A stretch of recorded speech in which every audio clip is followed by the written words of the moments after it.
दोस्तों शाम हो चुकी है और वक्त हो चला है हमारे शो का, जिसका नाम है छोटी सी कहानी प्रतिमा की ज़ुबानी। दोस्तों कल के शो में हमने बड़े भाई साहब इस कहानी का दूसरा भाग सुना था। आज हम इस कहानी का अगला भाग यानी भाग तीसरा सुनेंगे। तो आइए सुनते हैं बड़े भाई साहब मुंशी प्रेमचंद जी की कहानी, इसका तीसरा भाग। फिर सालाना इम्तिहान हुआ और कुछ ऐसा संयोग हुआ कि मैं फिर पास हुआ और भाई साहब फिर फेल हो गए। मैंने बहुत मेहनत न की पर न जाने कैसे दर्जे में अव्वल आ गया। मुझे खुद अचरज हुआ। भाई साहब ने प्राणांतक परिश्रम किया था।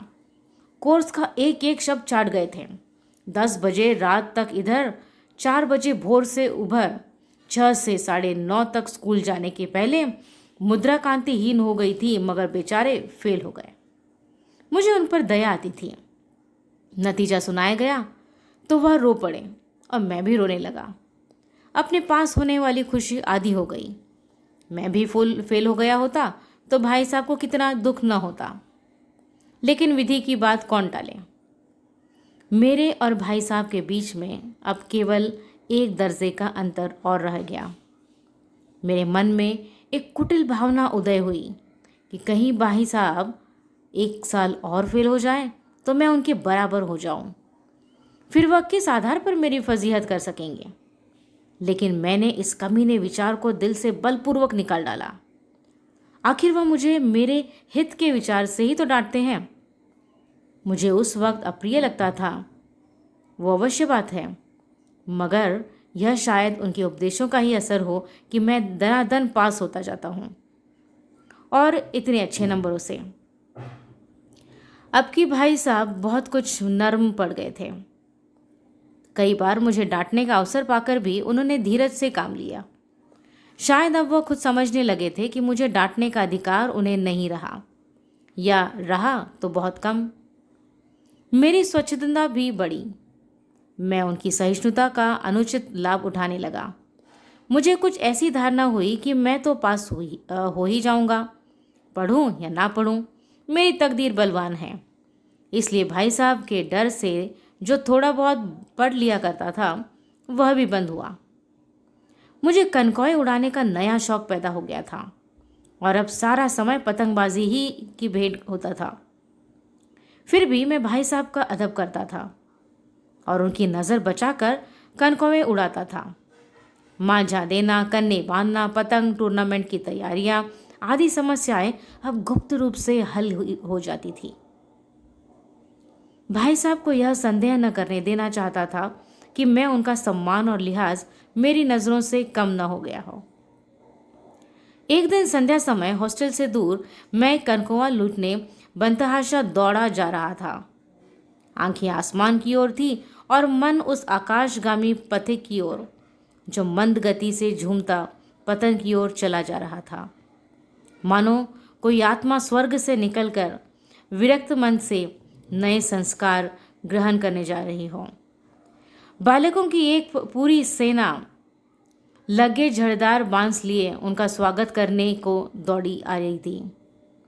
किसी को अपने आगे पीछे की खबर न थी। सभी मानो उस पतंग के साथ ही आकाश में उड़ रहे थे। जहाँ सब कुछ समतल है, न मोटर कारें हैं, न ट्राम, न गाड़ियाँ। सहसा भाई साहब से मेरी मुठभेड़ हो गई, जो शायद बाजार से लौट रहे थे। उन्होंने वहीं मेरा हाथ पकड़ लिया और उग्र भाव से बोले, इन बाजारी लौंडों से के साथ धेले के कनकौए के लिए दौड़ते तुम्हें शर्म नहीं आती? तुम्हें इसका भी कुछ लिहाज नहीं कि अब नीची जमात में नहीं हो बल्कि 8वीं जमात में आ गए हो और मुझसे केवल एक दर्जा नीचे हो। आखिर आदमी को कुछ तो अपनी पोजीशन का ख्याल रखना चाहिए।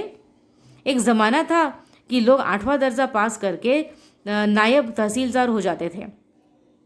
मैं कितने ही मिडिल चौंक को जानता हूँ जो आज अव्वल दर्जे के डिप्टी मिनिस्टर है, सुपरिटेंडेंट है। कितने ही 8वीं जमात वाले हमारे लीडर और समाचार पत्रों के संपादक हैं। बड़े बड़े विद्वान उनकी मातहती में काम करते हैं और तुम उसी 8वें दर्जे में आकर बाजारी लड़कों के साथ कनकौए के लिए दौड़ रहे हो। मुझे तुम्हारी इस कम अकली पर दुख होता है।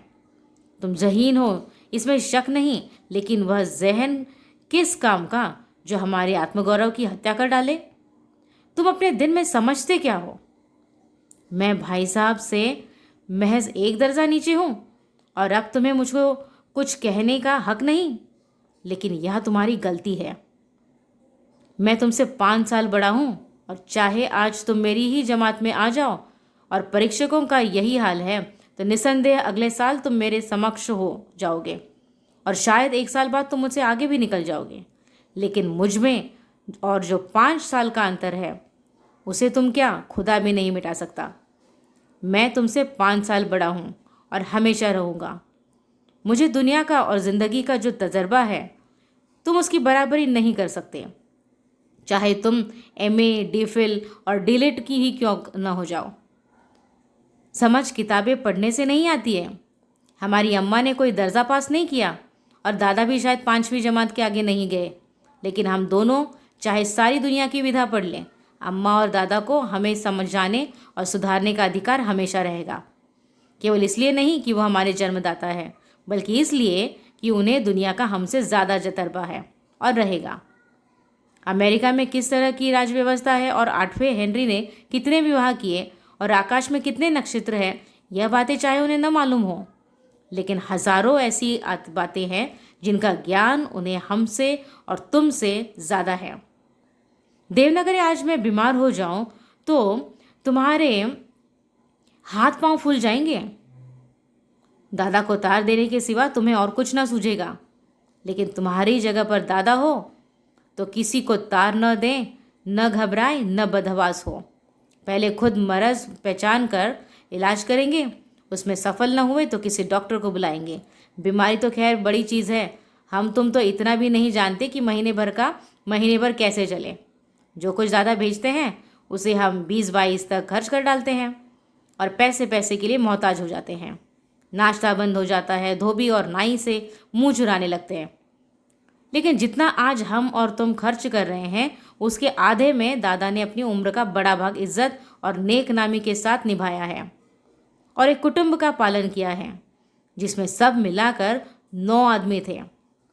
अपने हेडमास्टर साहब को ही देख लो, MA है कि नहीं, और यहाँ के MA नहीं, ऑक्सफोर्ड के 1000 रुपये पाते हैं, लेकिन उनके घर इंतज़ाम कौन करता है?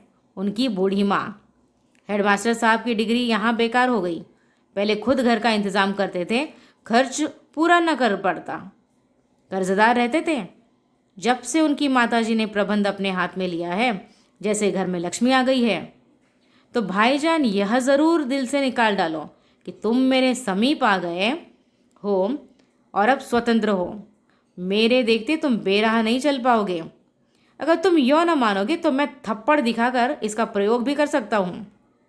मैं जानता हूँ तुम्हें मेरी बातें जहर लग रही है। मैं उनकी इस नई युक्ति से नतमस्तक हो गया। मुझे आज सचमुच अपनी लघुता का अनुभव हुआ और भाई साहब के प्रति मेरे तन में श्रद्धा उत्पन्न हुई। मैंने सजल आंखों से कहा, हरगिज नहीं, आप जो कुछ फरमा रहे हैं वह बिल्कुल सच है और आपको कहने का अधिकार है। भाई साहब ने मुझे गले लगा लिया और बाल कनकाए उड़ान को मना नहीं करता। मेरा जी भी ललचाता है, लेकिन क्या करूं? खुद बेराह चलूं तो तुम्हारी रक्षा कैसे करूं? यह कर्तव्य भी तो मेरे सिर पर है। संयोग से उसी वक्त एक कटा हुआ कनकौवा हमारे ऊपर से गुजरा। उसकी डोर लटक रही थी। लड़कों का एक गोल पीछे पीछे दौड़ा चला आ रहा था। भाई साहब लंबे हैं ही, उछल कर उसकी डोर पकड़ ली और बेतहाशा हॉस्टल की तरफ दौड़े। मैं पीछे पीछे दौड़ रहा था। दोस्तों, यह थी कहानी बड़े भाई साहब की। सही बात है, बड़े होने के कारण जो जिम्मेदारी कंधों पर आ जाती है, जैसा कि अंत में कहानी में कहा है, उनका भी जी ललचाता है कि खेले कूदे मस्ती करे, लेकिन जिम्मेदारी के आगे उन्हें झुकना पड़ता है। बड़े भाई साहब ने सोचा अगर मैं ही ऐसा करूँगा तो वो छोटा वाला क्यों नहीं करेगा? उसे क्या करूँगा मैं, उसे क्या सिखाऊंगा? हमेशा इस जिम्मेदारी के पीछे अपने शौक़, अपने इच्छाओं, अपनी आकांक्षाओं का गला घोंटते रहें। दोस्तों, ये कहानी हमें एहसास दिलाती है कि बड़ों के आगे, भले वो हमारे बड़े भाई बहन हो या माँ बाप हो या दादाजी नानी जी, जो कोई भी हो, उनका आदर करें। हम भले ही कितने भी पढ़ लिख लें, लेकिन उनके अनुभव के आगे, उनके अनुभव के ज्ञान के आगे हमें नतमस्तक होना ही चाहिए। दोस्तों, उम्मीद है आपको ये कहानी बेहद पसंद आई हो, और इस कहानी के साथ वक्त हो चला है आपसे विदा लेने का। लेकिन आपकी ये दोस्त आपसे वादा करती है कि अगले एपिसोड में, अगले शो में आप एक बार फिर आपके लिए लेकर आएगी एक और नई कहानी आप ही के इस शो पर, जिसका नाम है छोटी सी कहानी प्रतिमा की ज़ुबानी। तब तक के लिए बाय बाय।